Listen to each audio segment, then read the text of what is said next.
विश्व के सारे लोग करे जो साथ में मिलकर प्रार्थना, सबका मंगल होगा तब, सबका मंगल होगा तब, बढ़ेगी विश्व की चेतना।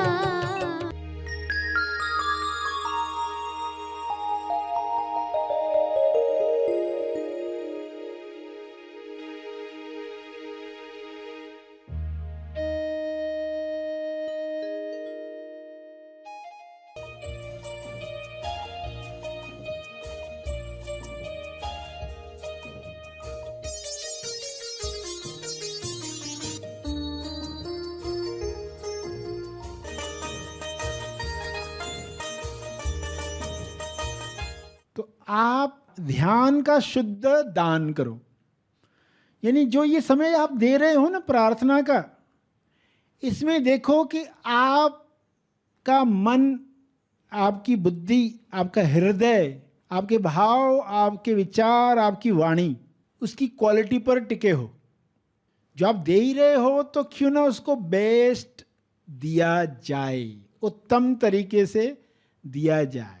देखो कोई प्रार्थना कर रहा है आंख बंद करके, बैठा तो है यूट्यूब ऑन करके, मगर सोच रहा है कुछ और टॉपिक पर। वो कहेगा हाँ मैंने 9-9 की प्रार्थना की, यूट्यूब चल रहा था, मैं अपना सोच रहा था। तो ये ध्यान का शुद्ध दान नहीं है, क्योंकि हमें इसको मल्टीप्लाई करवाना है, ये बीज हजारों गुना मल्टीप्लाई हो जाए। तो आप जो कर रहे हो ना, अब ये समय दिया ही है ना, तो ये कुछ मिनट पूरे शुद्धता के साथ, उसमें कोई मिलावट नहीं है, ये है ध्यान का शुद्ध दान। और दिल से करें और क्वालिटी के साथ करें। देखो 2 मिनट भी आप दे रहे हो ना, तो इसको मैं पूरे शुद्धता के साथ डोनेट करने वाला हूं। तो हमारी जिम्मेदारी छोटी सी भी क्यों न महसूस होती हो, मगर पूरी क्वालिटी के साथ आप वो दान करें। समय दान है ये, समय दान जो हर दिन दे रहे हैं। सभी को शुभेच्छा। हैप्पी थॉट्स तेज ज्ञान फाउंडेशन द्वारा आयोजित ध्यान प्रार्थना बीज बोने के लिए आप सबका स्वागत करते हैं। रोज हम सब मिलकर प्रार्थना करते हैं ताकि हम खुद भी स्वस्थ रह पाएं और जो बीमार हैं उन्हें भी हम अपनी प्रार्थना का बल पहुंचा पाएं। तो आइए ग्रहणशील रहते हैं और इस प्रार्थना का लाभ लेते हैं। सभी विश्व शांति के लिए प्रार्थना करें, सभी की मुक्ति के लिए, स्वास्थ्य के लिए, संतुष्टि के लिए प्रार्थना करें।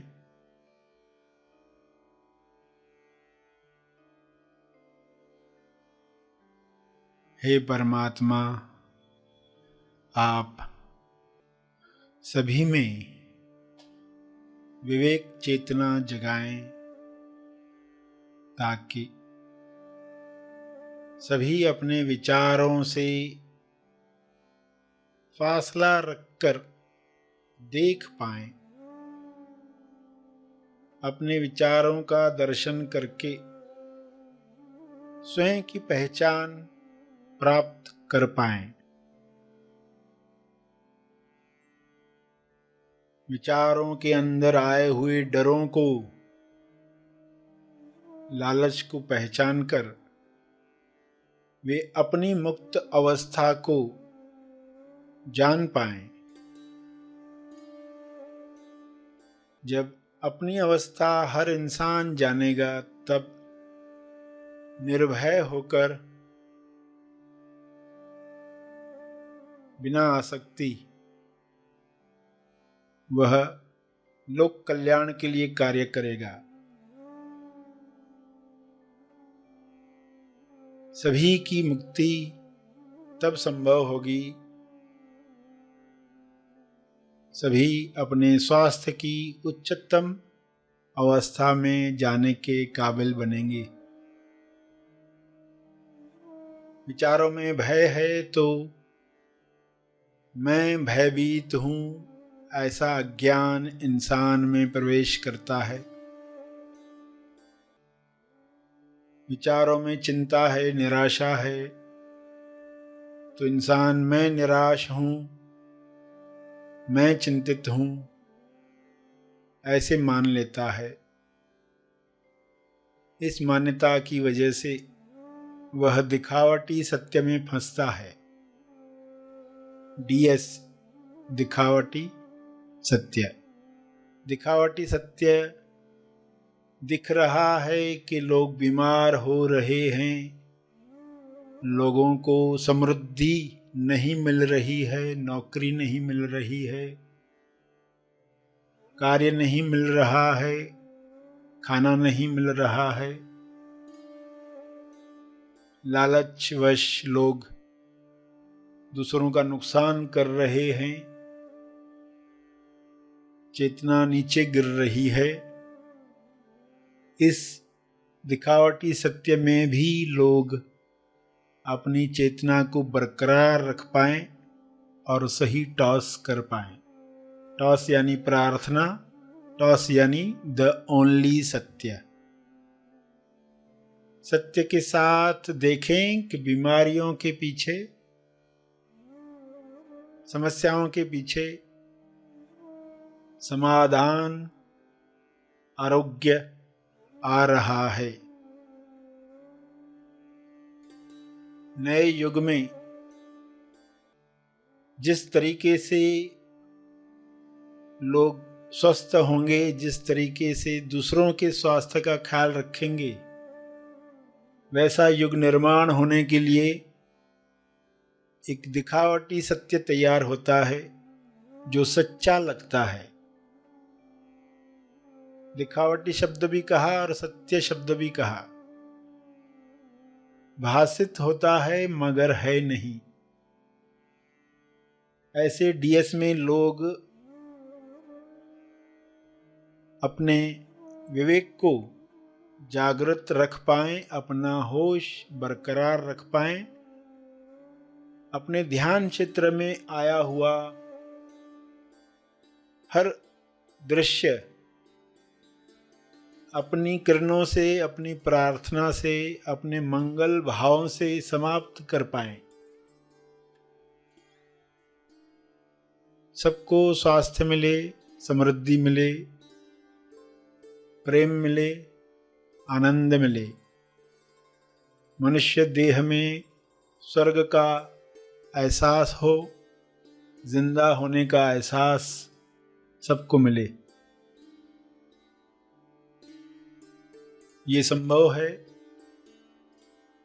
शुभ्र प्रकाश, आरोग्य प्रकाश पृथ्वी पर उतर रहा है, जिसमें सभी नहा रहे हैं।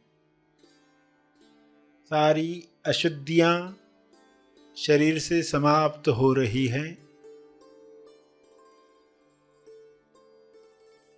सभी के मंगल में हमारा मंगल है, हमारे मंगल में सबका मंगल है, ऐसा ज्ञान सब में उतर रहा है। सारे डॉक्टर्स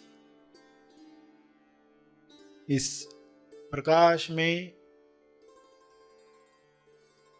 हेल्पफुल बन रहे हैं, अपनी लालच को समाप्त कर रहे हैं। हर पेशेंट अपने भय पर विजय प्राप्त कर रहा है। यह विजय उसे स्वस्थ कर रही है। यह विजय सबको मिले।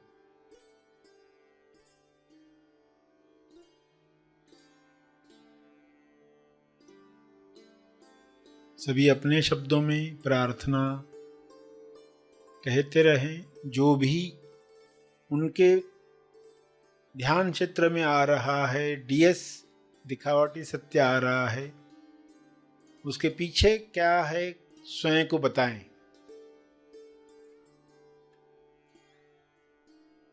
और टॉस करें, प्रार्थना करें। द ओनली सत्य, प्रेम द ओनली सत्य है, स्वास्थ्य जन्म सिद्ध अधिकार है, संतुष्टि आपका गुण है, शांति आपका होना है, यह द ओनली सत्य है। इसी में स्वयं को स्थापित होते हुए देखें और सबके लिए यही कामना करें कि सभी द ओनली सत्य, एकमात्र सत्य जो है उसमें स्थापित हों, ताकि हर रोग से मुक्ति मिले।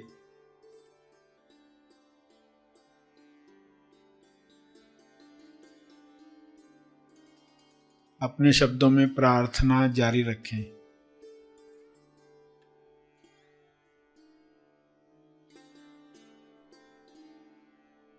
अंत में अपने तप का बल अर्पण करें।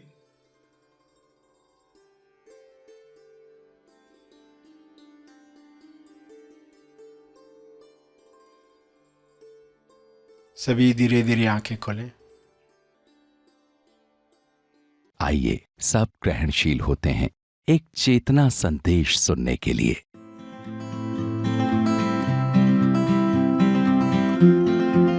इंसान जो प्रेम कर रहा है वो कैसा प्रेम है, प्रेम में वो क्या चाहता है? वो चाहता है शरीर सुख, शरीर सुविधा, उसको वो प्रेम समझता है। इमोशनल ब्लैकमेल को प्रेम समझता है, इससे प्रेम मिलता है।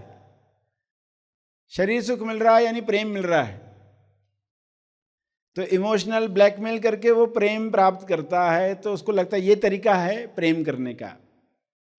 प्रेम क्या है इंसान के लिए? तुलना, ईर्ष्या, मोह। तो ये सब चीजें प्रेम नहीं है। शरीर सुख प्रेम नहीं है, शरीर सुविधा प्रेम नहीं है, मोह प्रेम नहीं है। हर पेरेंट को ये समझना है, क्योंकि कई बार मोह प्रेम लगने लगता है। मोह में हानि होती है बच्चों की, तेज लाभ नहीं होता। तो प्रेम क्या है? और प्रेम की समझ न होने की वजह से लोग इसका इस्तेमाल कैसे करेंगे? जैसे एक कबीले की औरत चंदन की लकड़ी को चूल्हे में डालती है, चंदन की लकड़ी को चूल्हे में डालती है, तो वैसे ही लोगों ने प्रेम के चंदन को कैसे इस्तेमाल किया है। अज्ञान में प्रेम के चंदन का उपयोग शरीर सुख, शरीर सुविधा, मोह, इमोशनल ब्लैकमेलिंग, तुलना, ईर्ष्या, गलत फहमियां, ऐसा फ्रेम तैयार होते गया। ये पूरा फ्रेम टूटना चाहिए और एक इंपॉर्टेंट बात उसमें जुड़नी चाहिए। तो वो समझने के लिए आप 5वीं पंक्ति भी समझ लो। 5वीं पंक्ति क्या है? I love everybody because I am nobody. मैं सबसे प्रेम करता हूं because I am nobody. Nobody का अर्थ नो बॉडी, क्योंकि मैं शरीर नहीं हूं। ये 5वीं पंक्ति कौन यूनिवर्सल प्रेम के लिए कार्य करेगा? तो तेज प्रेम को समझना है, मूल चीज क्या है उसे बचाना है। और हमें मौका मिलता है अलग अलग रिश्तों के द्वारा, उनके द्वारा आपको दर्शन करने का मौका मिलता है। कैसी सुंदर चीज है जिसे जानने के लिए इतने मौके तैयार होते हैं, मगर इंसान को ये पता ही नहीं है। तो पृथ्वी पर जो मिला समय है वो गवा बैठता है।